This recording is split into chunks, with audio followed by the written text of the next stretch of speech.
You show up every single week without fail. You volunteer at church, you give generously, you do all the things expected of you. From the outside, you look deeply devoted to God.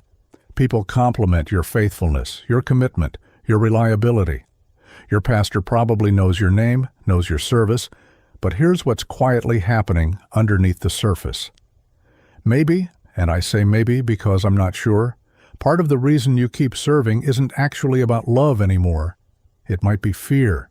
Not fear in the obvious sense, not terror or panic attacks, but fear underneath everything, fear you've been ignoring for so long you think it's normal.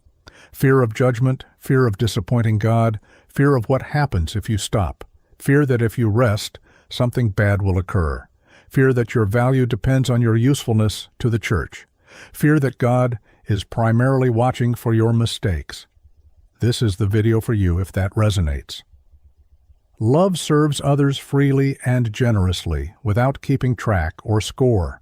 Love gives to others because genuine connection actually matters deeply. Love shows up because relationship feels genuinely worth the real effort involved. Fear serves others only when avoiding something much worse happening.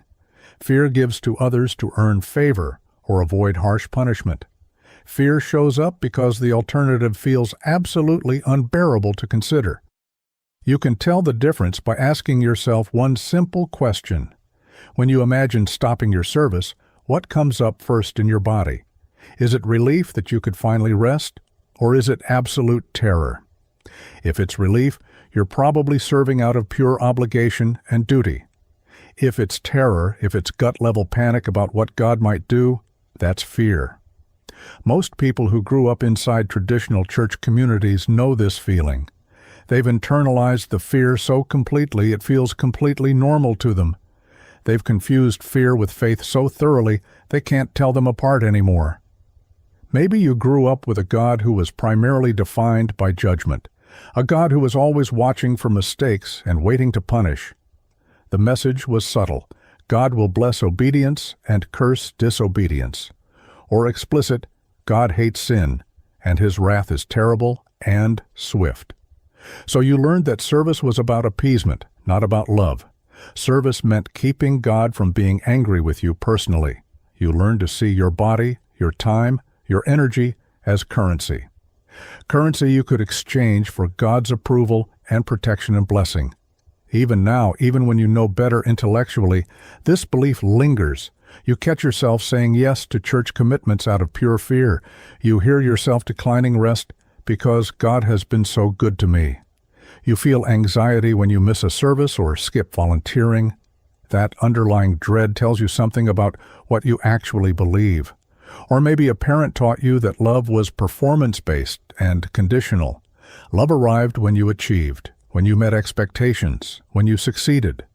Love withdrew when you struggled, when you failed, when you weren't enough. So now you've projected that exact same pattern onto God without realizing. You serve because you believe God's approval works the same conditional way. God is pleased when you're productive, sacrificial, focused on others' needs. God is disappointed when you rest, when you admit struggle, when you pause. A pastor once told me his biggest struggle was saying no to anything. He'd volunteered at church so much he hadn't seen his own kids in weeks. When he finally tried to scale back, panic set in immediately. He felt like he was abandoning God, betraying the relationship somehow. That's what conditional love does. It convinces you that rest equals rejection. Or maybe the fear operates as guilt, which is subtler but equally powerful. You've been given so much: health, resources, spiritual knowledge, community, blessing.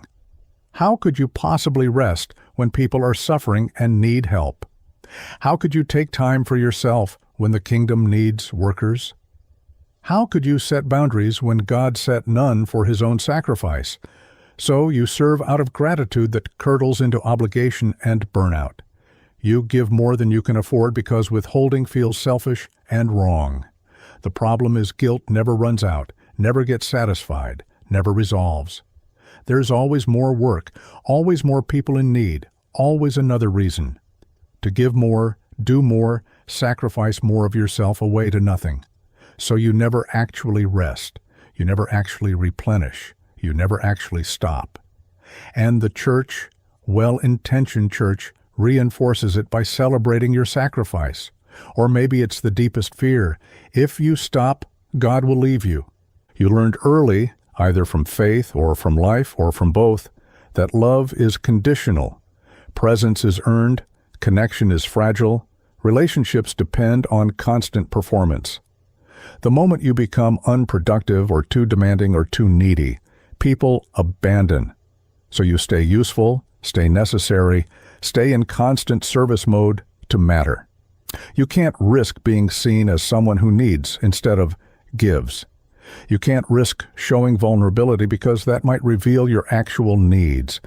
And if God sees your actual needs, your actual limits, your actual humanity, He might realize you're not worth keeping around after all. Here's the trap.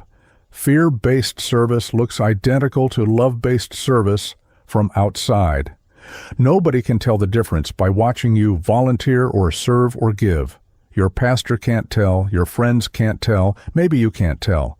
But your body knows, your soul knows, your exhaustion knows the difference.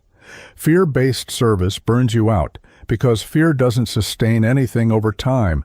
Only love sustains. Only genuine connection motivates. Only authentic faith keeps you. And here's what's insidious. When you burn out from fear-based service, you blame yourself. You think you weren't faithful enough, weren't committed enough, weren't grateful enough. So you push harder, give more, sacrifice more of yourself away to nothing. The church might even praise you for it, celebrate your dedication to God. What they're actually celebrating is your abandonment of your own well-being and humanity. But the real tragedy? You miss the actual God entirely in all this, because you're so busy trying to appease an imaginary punishing God. 1 John 4:18 says, "Perfect love casts out fear completely." Full stop. Not love mixed with acceptable amounts of fear, or fear that's spiritually healthy. Perfect love literally removes fear from the equation, displaces it entirely. This means if you're still serving out of fear after years of faith, you haven't actually encountered perfect love yet, or it hasn't transformed your beliefs.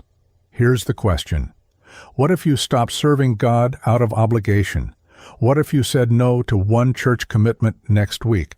What if you rested without guilt, without shame, without waiting for punishment? What if you told God the truth? I'm exhausted, I'm burned out, I can't keep going. And what if He actually responded with compassion instead of disappointment? What if resting wasn't a betrayal but an act of faith? What if boundaries weren't selfish but were actually respecting the body He gave you? That's not weakness. That's actually understanding how God works in reality. I want to tell you something. You're not broken for feeling this way. Thousands of believers wake up exhausted from serving out of fear. They're not lacking faith. They're not uncommitted. They're not unfaithful at all. They've just been taught to confuse fear with faithfulness, terror with love. And the hardest part? The church won't call it out because it benefits. Fear-based service is reliable, predictable, easy to manage from a leadership perspective. Love-based service is unpredictable because it requires actual boundaries and mutual respect. So here's what I want you to do this week. Say no to one thing, just one. A commitment, a responsibility, an obligation. Notice what comes up. Is it relief or is it panic and guilt? That feeling will tell you the truth about why you're actually serving. If the panic is intense, you know you've been running on fear. And here's the beautiful part. That realization is the beginning of freedom. Because once you see the fear, you can start questioning it instead of obeying it. You can start asking God, is this actually what you want from me? And you might be shocked to discover that the answer is no. God might actually want you to rest, to set boundaries, to be human. Next video. You feel guilty for having questions. We're talking about faith and doubt. See you then.